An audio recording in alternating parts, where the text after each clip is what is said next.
Your alarm goes off at 6:14 a.m., same as every morning. You silence it without looking. 12 years of the same routine has made your body a clock. You already know what comes next.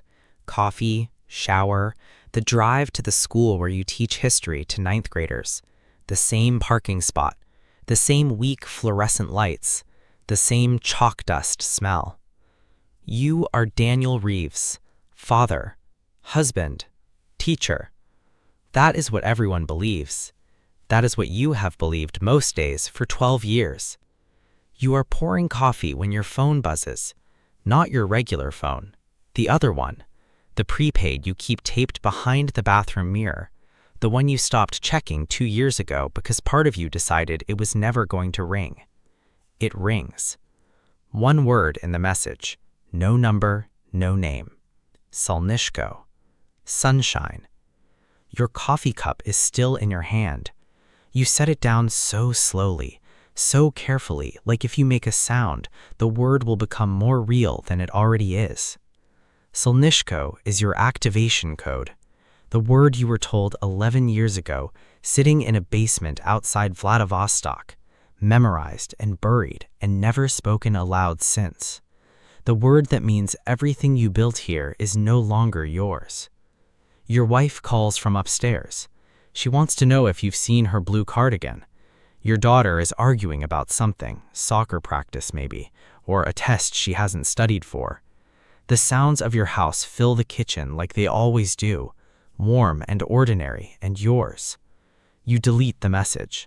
Then you go upstairs, find the blue cardigan on the chair by the window where your wife left it, hand it to her, and kiss her on the cheek.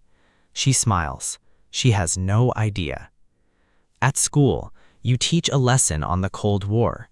You write proxy conflict on the board and explain to 31 14-year-olds how governments fight wars through other people, people who believe they're fighting for one thing while serving something else entirely.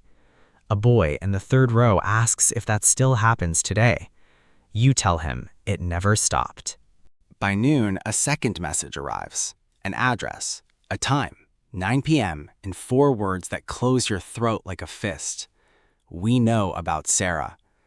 Sarah is your daughter. She's 11 years old. She plays soccer and hates vegetables and still sleeps with the stuffed rabbit she's had since she was 3. She knows nothing about who you were before you became her father. The people who sent this message know everything. You sit in your car in the school parking lot for 6 minutes.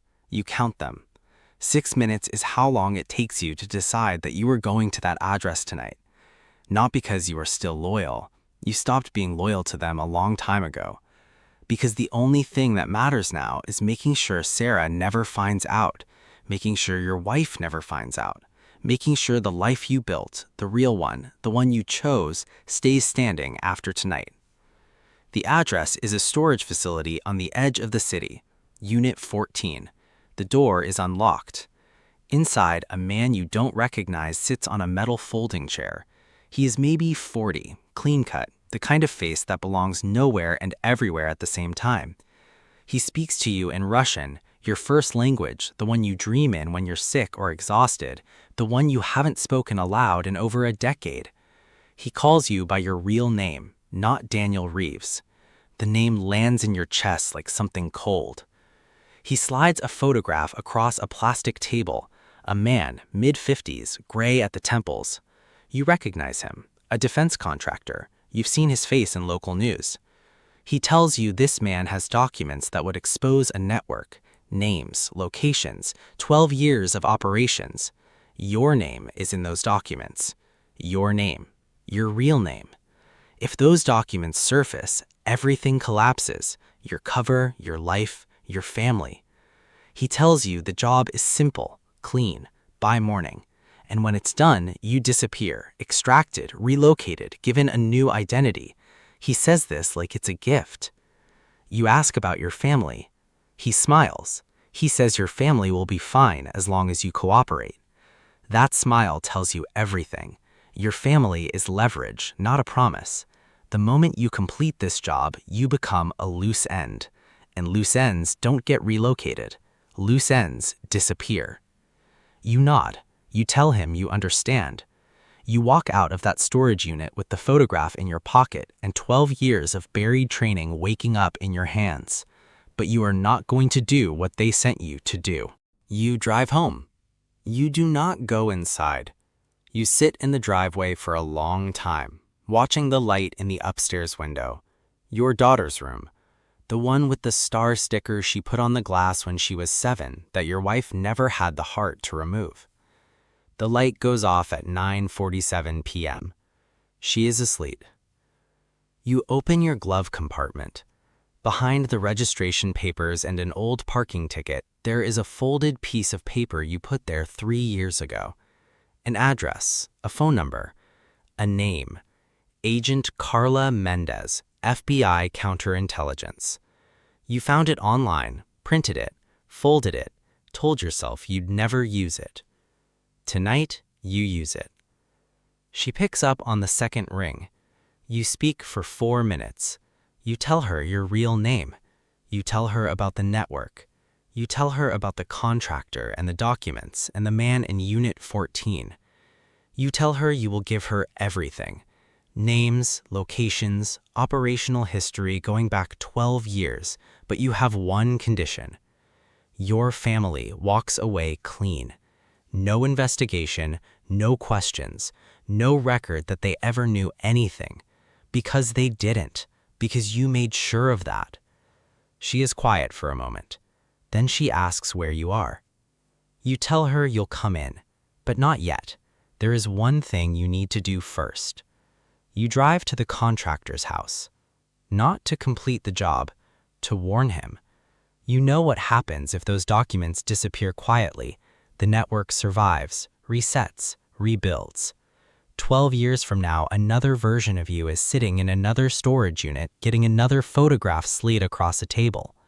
The only way this ends is if the documents surface, all of them, including your name. You knock on his door at 11 p.m. He opens it in a bathrobe, confused, suspicious. You show him your real ID, the one you've kept in a hollowed-out book on your shelf for 12 years, never touching it, never throwing it away. Some part of you always knew this moment was coming. You tell him what they sent you to do. You tell him they'll send someone else if you don't come back. You tell him he needs to release the documents tonight. Everything, to every journalist and federal contact he has before morning. He stares at you for a long time. Then he asks why you're doing this. You think about Sarah's light going off at 9:47. You think about the blue cardigan. You think about 12 years of chalk dust and bad coffee and a parking spot that is yours. You tell him you're doing it because it's the only way your family stays safe. If the network burns completely, there is nothing left to threaten them with. No leverage, no reason to touch them. They become ordinary people who knew an ordinary man. He nods. He understands. You are back in your car when the black SUV pulls up behind you. You knew they'd be watching the contractor's house. You knew this was coming from the moment you walked up that driveway. That's why you called Mendez first. That's why everything is already moving without you. 2 men get out. You recognize the posture, the way people trained like you move, economical and certain. You do not run. You think about the first morning you woke up in this city, 12 years ago, with a new name and a cover story and instructions to blend in and wait. You think about how the waiting became a life, how the cover became the only real thing you'd ever had.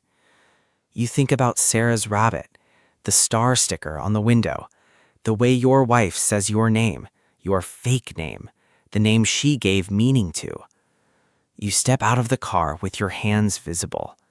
The last thing you do before they reach you is send one message. No words, just a photo. You and Sarah at their soccer game last spring, her in her uniform, you grinning like an idiot on the sideline.